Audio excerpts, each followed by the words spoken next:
दोस्तों नमस्कार। आप सभी का स्वागत है हमारे YouTube चैनल कानून वाला पर। दोस्तों आपने न्यूज़पेपर में या फिर टीवी में या फिर मोबाइल के माध्यम से ये खबरें जरूर पढ़ी होंगी जिसमें किसी भी सरकारी कर्मचारी को निलंबित किया जाता है या सस्पेंड किया जाता है, लाइन हाजिर किया जाता है या बर्खास्त किया जाता है या टर्मिनेट किया जाता है या फिर डिसमिस किया जाता है।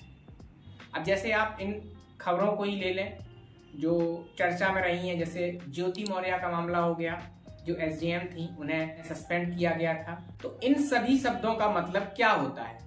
अगर किसी कर्मचारी को बर्खास्त किया गया है या टर्मिनेट किया गया है या सस्पेंड किया गया है या लाइन हाजिर किया गया है तो इसका क्या मतलब होता है? इन सब का उसकी नौकरी, उसकी सैलरी, उसके प्रमोशन पर क्या प्रभाव पड़ता है? क्या वो व्यक्ति, वो सरकारी कर्मचारी दोबारा नौकरी ज्वाइन कर सकता है या किसी अन्य विभाग में नौकरी ज्वाइन कर सकता है या नहीं? तो इस सब का उसके ऊपर क्या प्रभाव पड़ता है, इस वीडियो में हम लोग यही सब जानने वाले हैं। अब जैसे लाइन हाजिर शब्द ही ले लीजिए, ये शब्दावली केवल पुलिस के लिए प्रयोग की जाती है, केवल पुलिस विभाग में ही इस दंड को दिया जाता है। तो सबसे पहले हम लोग जानते हैं कि निलंबित या सस्पेंड क्या होता है और इसका सैलरी, नौकरी और प्रमोशन पर क्या प्रभाव पड़ता है। दरअसल जो निलंबित शब्द है उसी का अंग्रेजी रूपांतरण है सस्पेंड। निलंबित को ही अंग्रेजी में सस्पेंड कहते हैं, ये दोनों ही शब्द एक हैं। निलंबित का मतलब होता है जब भी किसी सरकारी कर्मचारी के ऊपर कोई भी आरोप लगता है तो उसे कुछ समय के लिए उस पद से, उस कार्य से उन्मुक्ति दी जाती है, अर्थात उसे उस पद से हटा दिया जाता है। इस पद से हटाने की जो समय सीमा है वो कुछ ही दिनों की होती है।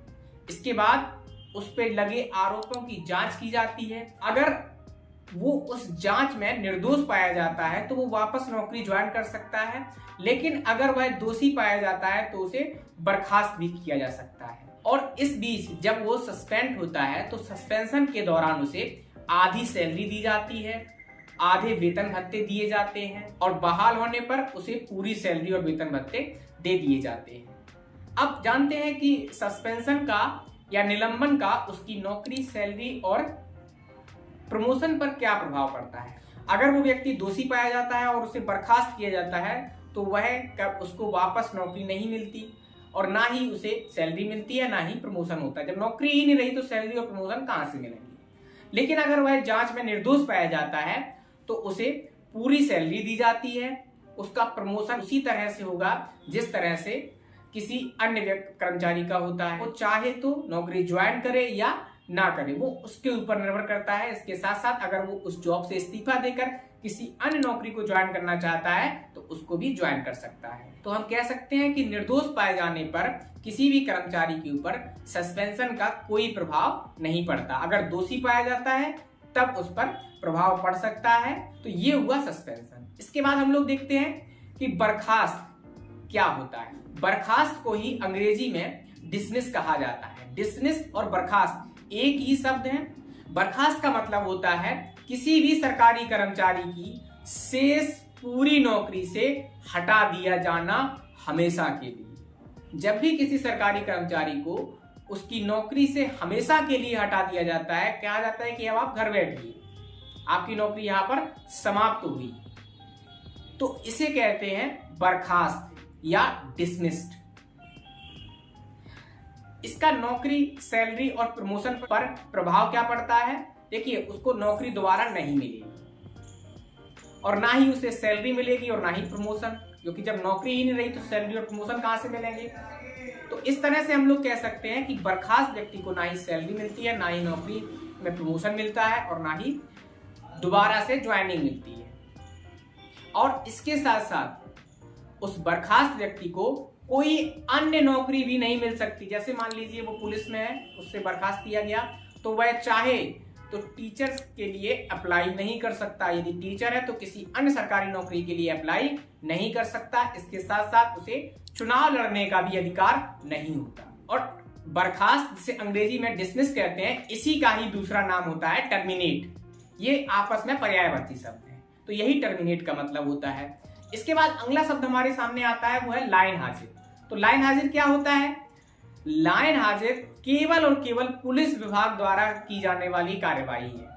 जब भी किसी पुलिस कर्मचारी को पाया जाता है कि वो अपनी नौकरी में अनियमितता बरत रहा है, ड्यूटी पर सुचारू रूप से नहीं जा रहा है, या अपने बड़े अधिकारियों का अनादर करता है या विधि का उल्लंघन करता है, तो उसे सजा के रूप में लाइन हाजिर कर दिया जाता है। लाइन हाजिर का मतलब होता है कि उसे वो जिस भी थाने या चौकी में कार्यरत है वहां से हटाकर पुलिस लाइन में भेज दिया जाता है। और पुलिस लाइन क्या होती है? पुलिस लाइन वो जगह होती है जहां पर रिजर्व पुलिस कर्मचारियों को और अफसरों को रखा जाता है या वो वहां रहते, तो वहां पर उसको भेज दिया जाता है। वहां पर उसके ऊपर जांच बैठाई जाती है और उसे उस जांच में डेली शामिल होना पड़ता है, सहयोग देना पड़ता है, विभागीय कार्रवाई और जांच करके उससे उसकी गलतियों का स्पष्टीकरण मांगा जाता है।